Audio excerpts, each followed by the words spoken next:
Hai hai, ketemu lagi dengan channel chemistry kita. Kali ini saya akan melanjutkan pembahasan dari UTBK Kimia untuk subbab ikatan kimia, bentuk molekul, dan hibridisasi. Nanti di sini akan menjelaskan konsep dari bab ini, kemudian kita akan membahas soal dari UTBK Kimia mengenai ikatan kimia, bentuk molekul, dan hibridisasi yang sering keluar di UTBK. Nanti bagi yang ingin mendownload PDF soalnya bisa kalian klik di link yang ada di kolom deskripsi. Oke, langsung saja membicarakan mengenai ikatan kimia. Yang pertama itu mengenai ikatan ion. Ikatan ion itu adalah ikatan yang terjadi antara ion positif dan ion negatif karena adanya serah terima elektron. Nah, untuk ikatan ion sendiri itu terbentuk antara logam dan non-logam. Dengan syarat kalian harus tahu unsur-unsur yang termasuk logam dan non-logam. Nah, di sini yang termasuk ke dalam logam itu adalah unsur-unsur yang berada di golongan 1A sampai 3A. Nanti 3A secara umum dia logam. Ada satu nanti yang semilogam yaitu boron, kecuali H. Nah, untuk suatu logam, dia akan cenderung melepas elektron dan membentuk ion positif. Untuk non-logam, itu adalah unsur-unsur yang berada di golongan 4A sampai 7A plus H. Non-logam itu akan cenderung menerima elektron dan membentuk ion negatif, kecuali H ya, nanti H akan membentuk H+. Kemudian konsep yang kedua mengenai ikatan kovalen. Ikatan kovalen itu adalah ikatan yang terjadi karena penggunaan elektron secara bersama. Nanti ikatan kovalen terbentuk antara non-logam dan non-logam. Nah, biasanya yang ditanyakan di UTBK itu ada kaitannya dengan kepolaran suatu senyawa. Jadi ikatan kovalen itu ada ikatan kovalen polar dan ikatan kovalen non-polar. Di sini saya akan menuliskan ciri-ciri dari ikatan kovalen polar. Nah, untuk ikatan kovalen polar, ciri yang pertama dia asimetris atau tidak simetris strukturnya, kemudian selisih keelektronegatifannya besar. Nilainya antara 0,5 sampai 2. Nah, untuk yang non-polar tidak saya tuliskan, jadi kalian cukup menghafalkan yang polar, nanti yang non-polar itu kebalikannya. Tapi di sini kita akan belajar mengidentifikasi struktur yang termasuk ke dalam polar atau non-polar. Nah, yang pertama ada BF3. Kalau kita lihat BF3 di sini dia termasuk suatu struktur yang simetris. Artinya kalau dia simetris, dia termasuk ke dalam suatu non-polar. Kenapa simetris? Di sini atom pusat B dia dikelilingi oleh 3F. Nah, maka dari itu BF3 ini termasuk ke dalam suatu senyawa nonpolar. Berikutnya ada NH3. Nah, ini sama-sama ya, BF3 dan NH3. Bedanya apa? Di NH3 dia memiliki pasangan elektron bebas di sini, di atom pusat N. Nah, dia yang menyebabkan NH3 itu menjadi memiliki struktur yang asimetris. Karena asimetris berarti NH3 termasuk suatu senyawa polar. Yang berikutnya ada CH3Cl.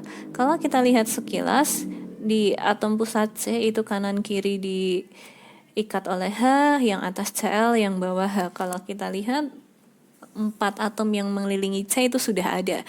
Tapi ini termasuk ke dalam suatu struktur asimetris. Kenapa? Di atas dia diikat oleh Cl, tapi di bawah dia H. Nah, ini yang menyebabkan dia tidak simetris. Berarti CH3Cl termasuk ke dalam suatu senyawa polar. Yang terakhir ada CH4. Nah, ini jelas ya.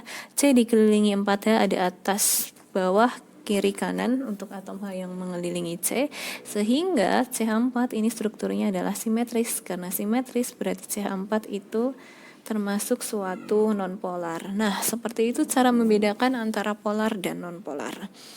Berikutnya kita ke bentuk molekul. Nah, untuk bentuk molekul kita bisa menggunakan teori VCPR ya, teori tolakan elektron.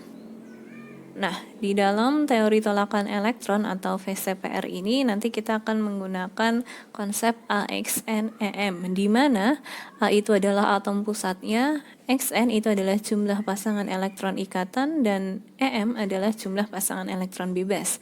Di mana nanti untuk jumlah pasangan elektron bebas itu bisa kita cari dengan menghitung jumlah elektron valensi dari atom pusat dikurangi Xn atau jumlah PeI-nya dibagi 2. Nanti kalau kita sudah bisa menentukan rumus AXN Em-nya, tinggal kita cocokkan dengan bentuk molekul yang ada. Nanti akan saya beri beberapa contoh untuk soal bentuk molekul ini. Nah, yang terakhir untuk ikatan kimia yang keluar adalah hibridisasi. Hibridisasi itu adalah proses bergabungnya orbital atom pusat dengan orbital atom lainnya sehingga terbentuk orbital hibrida. Nah, bagaimana untuk hibridisasi itu? Nanti ini ya, ada bentuk orbital sesuai dengan orbital hibridanya. Nanti tinggal diikuti saja, dia mengikuti orbital hibrida yang mana sehingga bentuk orbitalnya mengikuti. Saya akan berikan satu contoh. Jadi di sini ada senyawa CH4, di mana nomor atom C adalah 6 dan H adalah 1. Untuk hibridisasi, kita harus menentukan atom pusatnya. CH4 yang bertindak sebagai atom pusat adalah C. Di sini saya tulis AP ya, atom pusat.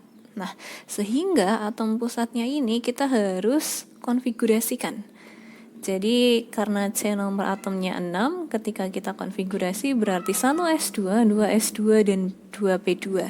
Yang kita gunakan adalah elektron valensinya atau elektron yang berada di kulit terakhirnya. Dalam hal ini ada di kulit 2s dan 2p. Ingat, subkulit S itu punya 1 orbital kamar ya, P punya 3. Nah, di sini kan di kulit 2s kan dia sudah ada 2 elektron, berarti kita isi 1, 2. Sedangkan di 2p dia juga punya 2, berarti kita isi 1, 2. Nah, padahal si CH4 ini tadi, atom pusat C-nya akan mengikat H sejumlah 4.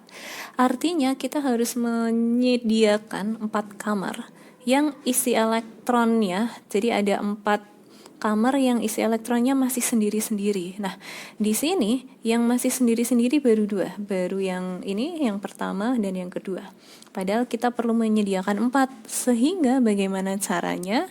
Nah, elektron yang berada di kulit 2s kita pindahkan 1. Ketika kita pindahkan 1 seperti ini, berarti kan nanti yang di kulit 2s tinggal 1, di kulit 2p masing-masing ada 1. Nah, sehingga ini nanti sudah ada 4 kamar yang isi elektronnya sendiri-sendiri. Nanti yang terisi sendiri-sendiri ini akan ditempati oleh 4 elektron dari atom H. Ini ke sini 1, kemudian ke subkulit P. Nah, jadi seperti ini. Sehingga bagaimana hibridisasinya? Nanti kan setelah 4 elektron dari atom H-nya di sini masukkan, di sini menjadi berpasangan ya. Nah, sehingga di subkulit S itu sudah ada 1 pasang, berarti S. Sedangkan di subkulit P sudah ada 3 pasang, berarti P-nya ada 3. Sehingga hibridisasi dari CH4 adalah sp3. sp3 berarti kalau ditanyakan bentuk orbitalnya yaitu tetrahedral. Jadi seperti itu untuk menentukan hibridisasi. Nah, sekarang kita langsung saja ke soal-soal yang pernah keluar di UTBK ya. Jadi di sini soal-soalnya sudah hot, saya pilih yang hot. Ada juga yang simple, karena 2019 ada yang simple. Soal yang pertama, senyawa kovalen X2Y terbentuk dari atom dengan nomor atom X dan Y berturut-turut adalah 17 dan 8. Bentuk molekul yang sesuai dengan senyawa kovalen tersebut adalah yang mana? Nah, di sini sudah ditentukan rumus senyawanya adalah X2Y. Nah, di mana kita akan konfigurasikan dulu ya. X itu nomor atomnya 17, kalau kita konfigurasikan 2, 8, 7. Sedangkan Y nomor atomnya 8 kalau kita konfigurasikan 2, 6. Nah, kita harus bisa menentukan siapa yang bertindak sebagai atom pusat. Atom pusat itu kan yang namanya pusat berarti dia jumlahnya 1. Nah, di senyawa X2Y yang jumlahnya 1 adalah Y. Sehingga dalam hal ini Y itu dia bertindak sebagai atom pusatnya. Nah, kemudian kita sudah bisa langsung tentukan rumus AXN-EM-nya. AXN-nya dulu, jadi A-nya itu tadi si Y-nya A. Kemudian Xn itu adalah jumlah pasangan elektron ikatan. Nah, si atom pusat Y itu mengikat 2X, berarti nanti jelas X-nya 2. Nah, yang menjadi masalah kita harus bisa menentukan jumlah pasangan elektron bebas. Di mana jumlah pasangan elektron bebas itu rumusnya adalah jumlah elektron valensi atom pusat dikurangi Xn dibagi 2. Atom pusatnya Y, elektron valensinya 6. Xn-nya tadi 2 ya, berarti 6 dikurangi 2 dibagi 2. 4 dibagi 2 hasilnya 2. Berarti nilai E-nya juga 2. Nah, kita tinggal cocokkan saja AX2E2 ini. AX2E2 bentuknya adalah planar bentuk V. Sehingga nomor 1 ini jawabannya adalah yang C. Kemudian kita ke soal berikutnya, soal nomor 2. Nah, ini hibridisasi ya. Orbital hibrida yang digunakan oleh atom P dengan nomor atom 15 untuk berikatan dalam molekul PF3 adalah yang mana? Nah, molekulnya PF3, atom pusatnya jelas P ya, karena di sini P yang jumlahnya 1 di atom pusatnya, sehingga kita akan konfigurasikan si atom pusat ini. P itu nomornya 15, kalau kita konfigurasikan Ne 3s2 3p3. Nah, elektron valensinya ini ya 3s2 3p3. Jadi di kulit 3s2 dan 3p3, sehingga kita tinggal gambar orbitalnya. S punya 1 kamar, P punya 3. Kalau kita gambar di subkulit S kan sudah ada 2 elektron. Di subkulit P ada 3 elektron. Berarti kita pasang 1 2 3. Nah, di senyawa PF3, atom pusat P akan mengikat F jumlahnya 3. Dengan kata lain, harus ada 3 kamar yang isi elektronnya masih sendiri-sendiri.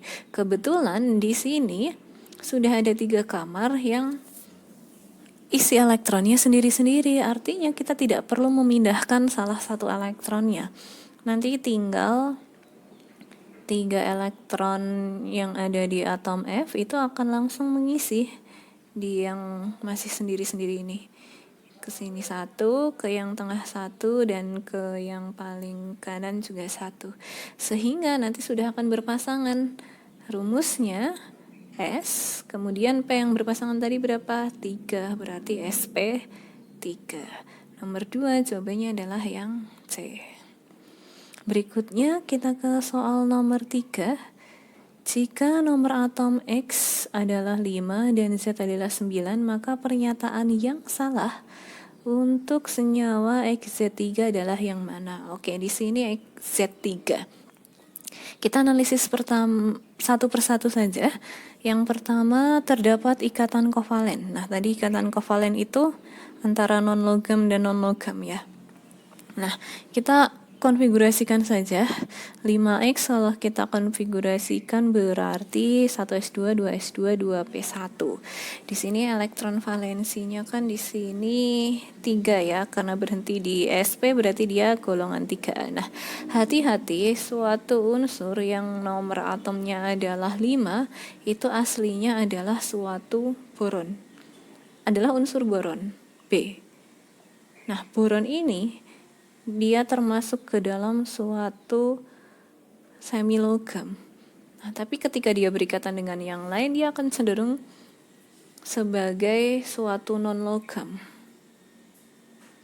Artinya apa? Nanti dari boron di sini, dia akan menggunakan 3 elektronnya untuk digunakan secara bersama-sama dengan atom yang lainnya. Jadi di sini kan ada Z ya, jumlahnya 3. Nah, nanti mereka akan menggunakan elektron secara bersamaan. Sehingga pilihan A ini benar. Hati-hati, ingat-ingat saja unsur yang nomor atomnya 5 itu adalah boron. Nanti ketika dia berikatan dengan unsur yang lain, dia akan membentuk ikatan kovalen karena dia akan menggunakan elektronnya secara bersama-sama. Kemudian yang B, tidak terdapat pasangan elektron bebas. Kita gambar saja struktur Lewisnya bisa ini. Jadi yang X tadi ini ya punya 3 elektron valensi X. 1, 2, 3. Dia akan berikatan dengan Z jumlahnya 3, tapi kita perlu tahu elektron valensi dari Z ya. Z itu nomor atomnya 9, kalau kita konfigurasikan berarti 2 dan 7. Oke. Berarti di sini ada Z, di sini juga ada Z, di sini ada Z. Masing-masing Z punya 7 elektron. Ya udah, kita pasang saja 1. Nah, kita bisa lihat nih. Saya lengkapi dulu ya. Masing-masing Z memiliki 7 elektron valensi.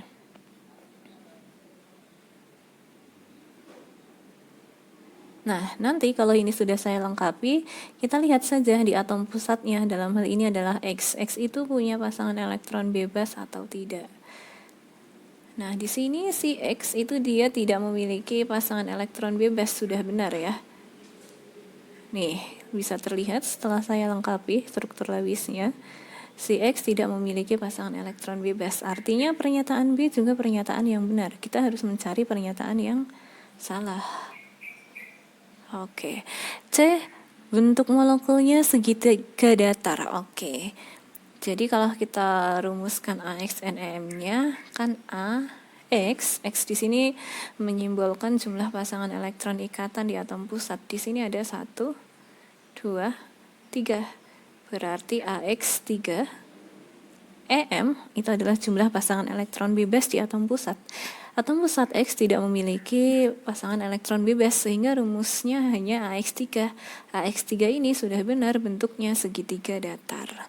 Kemudian yang D, momen dipolnya adalah 0. Kalau kita lihat struktur Lewis dari XZ3, ini kan dia bentuknya simetris ya. Nah, di sini momen dipolnya jelas 0. Karena dia termasuk ke dalam suatu nonpolar, kovalen nonpolar. Nah, dengan kata lain, jawaban yang benar adalah yang E. Tapi kita analisis kenapa bisa E, kenapa hibridisasinya bukan sp3. Tadi atom pusat X, kan elektron valensinya di kulit 2s dan 2p ya. S punya 1 orbital, P punya 3. Kita isi saja, S di sini ada 2 elektron, sedangkan P ada 1 elektron. Nah, rumus senyawanya adalah XZ3, artinya saya perlu menyediakan 3 kamar yang isi elektronnya masih sendiri-sendiri. Di sini yang masih sendiri baru 1. Berarti saya perlu memindahkan nih elektron yang berada di kulit 2s, saya pindahkan. Nah, sehingga kalau saya pindahkan ini ke isi 1, tetap 1. Nah, ini ada 1, ini yang pindahannya tadi. Sehingga sudah ada 3 kamar yang isi elektronnya sendiri-sendiri. Nanti dia akan diisi oleh 3 elektron dari atom Z. Nah, ini diisi, sehingga kalau sudah diisi kita tinggal tentukan rumus orbitalnya. Nanti kan di sini jadi berpasangan, dan berpasangan. Di S ada 1 pasang, di subkulit P ada 2 pasang. Jadi hibridisasi dari XZ3 adalah sp2 yang benar. Sehingga pernyataan yang salah itu adalah yang E. Selanjutnya kita ke nomor 4, unsur F dengan nomor atom 9 dan M dengan nomor atom 54 membentuk molekul MF4. Bentuk molekul dan sifat kepolaran dari molekul MF4 adalah yang mana? Oke, di sini ada MF4, kita tentukan atom pusatnya adalah si M. Nah, kita bisa tentukan langsung rumus AXN EM-nya. Jadi langsung saja AXN itu adalah jumlah pasangan elektron ikatan. Di sini jelas si atom pusat M mengikat F jumlahnya 4. Berarti ada 4 pasangan elektron ikatan nanti. Jadi ini jelas AX4. Yang menjadi masalah adalah menghitung jumlah EM atau pasangan elektron bebas. Di mana nanti kita konfigurasikan dulu untuk M-nya agar kita tahu jumlah elektron valensi dari si atom pusat dalam hal ini adalah M. Jadi 54M kalau kita konfigurasikan Kr 5s2, 4d10 dan 5p6. Tapi seperti yang pernah saya jelaskan di bab awal mengenai konfigurasi elektron, ketika sudah diisi elektron, konfigurasinya harus disesuaikan dengan tingkatan energinya. Jadi konfigurasi yang benar adalah 4d10, 5s2 dan 5p6. Karena di sini berhenti di sp, berarti kan kita totalkan elektron yang ada di sp ini totalnya adalah 8. Karena berhenti di sp berarti dia golongan 8A. Artinya elektron valensi yang ada di atom pusat M adalah 8 ya. Nah, kita tinggal menentukan jumlah pasangan elektron bebas. Rumusnya jumlah elektron valensi atom pusat dikurangi Xn dibagi 2. Atom pusat M tadi golongan 8 berarti elektron valensinya 8. Xn ini ya, dia mengikat 4 berarti dikurangi 4 dibagi 2. Berarti 4 bagi 2 hasilnya adalah 2. Sehingga rumusnya adalah AX4E2. Kita tinggal sesuaikan saja AX4E2. AX4E2. Oke, di sini bawah sendiri AX4E2 bentuknya adalah segi 4 planar. Atau planar segi 4. Jadi nomor 4 jawabannya adalah yang D. Selanjutnya kita ke soal nomor 5. Ada 5 struktur Lewis. Pertanyaannya senyawa di atas yang bersifat polar. Tadi saya sudah menjelaskan membedakan polar dan non-polar. Polar itu dia bentuknya asimetris. Cek saja. Pilihan struktur yang pertama AlBr3. Di sini jelas simetris ya, Al dikelilingi 4 atom Br. Berarti di sini simetris, berarti yang pertama itu adalah non polar. Yang kedua CH3Cl. Di sini ada 3 atom H dan 1 atom Cl yang membuat dia menjadi tidak simetris atau asimetris. Sehingga struktur yang kedua ini termasuk ke dalam struktur polar. Yang ketiga CO2. Nah, ini kiri dan kanannya diikat sama-sama O. Dia simetris, berarti yang ketiga ini termasuk ke dalam non-polar. Yang keempat, nah di sini N diikat Cl jumlahnya 3, tapi di sini punya pasangan elektron bebas, ada 1 pasang. Sehingga yang nomor 4 ini tidak simetris dan dia termasuk ke dalam suatu senyawa polar. Sehingga nomor 5 jawabannya adalah 2 dan 4. Sehingga jawabannya adalah D. Kemudian yang nomor 6, jika nomor massa dari unsur A adalah 24 dan memiliki jumlah neutron 12, serta nomor massa dari unsur B adalah 35 dan memiliki jumlah neutron 18, maka rumus senyawa supaya dapat membentuk unsur yang stabil adalah yang mana? Kita bisa menentukan rumus senyawanya kalau kita tahu nomor atomnya ya, atau jumlah protonnya. Nah, kita cari nomor atom. Nomor atom itu rumusnya adalah nomor massa dikurangi jumlah neutron. Nah, di sini untuk A ya, A itu nomor massanya adalah 24. Kemudian untuk menghitung nomor atom, itu nomor massa dikurangi jumlah neutron. Nomor massanya 24, jumlah neutronnya 12. 24 dikurangi 12, berarti nomor atom dari A adalah 12. Sedangkan B, nomor massanya adalah 35 dan jumlah neutronnya adalah 18. Berarti untuk mencari nomor atom 35 dikurangi 18 adalah 17. Selanjutnya kita tentukan si unsur A dan B ini terletak di golongan berapa. A itu nomor atomnya 12, berarti kita akan konfigurasikan 12A berarti 282. Sedangkan B 17287. Artinya si A itu termasuk ke dalam golongan 2A dan golongan 2A itu logam, sedangkan B termasuk ke dalam golongan 7 ya ini. 7A itu termasuk non-logam. Logam akan cenderung untuk melepas elektron sesuai golongannya, karena golongan 2 berarti dia melepas 2 elektron, sedangkan non-logam akan menerima elektron agar oktet. Jadi yang B ini sudah punya 7 elektron valensi, biar menjadi oktet atau 8 dia harus menerima 1 elektron. Rumus senyawanya bagaimana? Jadi rumus senyawanya A itu tadi melepas 2,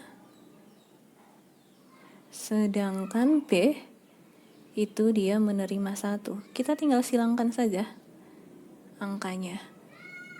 Sehingga angka 2 itu akan menjadi miliknya B, 1 akan menjadi miliknya A. Rumusnya adalah A1 B2. Berarti AB2 yang stabil. Nomor 6 jawabannya adalah yang D. Nomor 7, atom pusat Br dalam molekul BrF5 dikelilingi 6 domain pasangan elektron, di mana dari 6 domain itu 5 domain merupakan pasangan elektron ikatan dan 1 domain itu merupakan pasangan elektron bebas yang tidak berikatan. Geometri molekul BrF5 adalah yang mana? Kita tentukan aja pakai AX NEM tadi. AX, jumlah pasangan elektron ikatannya adalah 5, berarti AX5. Jumlah pasangan elektron bebasnya atau yang tidak berikatannya ada 1 domain, berarti AX5E. AX5E itu apa? AX5E itu piramida sisi 4. Piramida sisi 4, piramida segi 4 ya, sehingga nomor 7 jawabannya adalah A.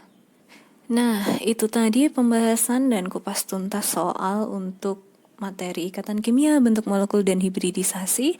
Jika ada yang mau ditanyakan, silahkan ditanyakan. See you.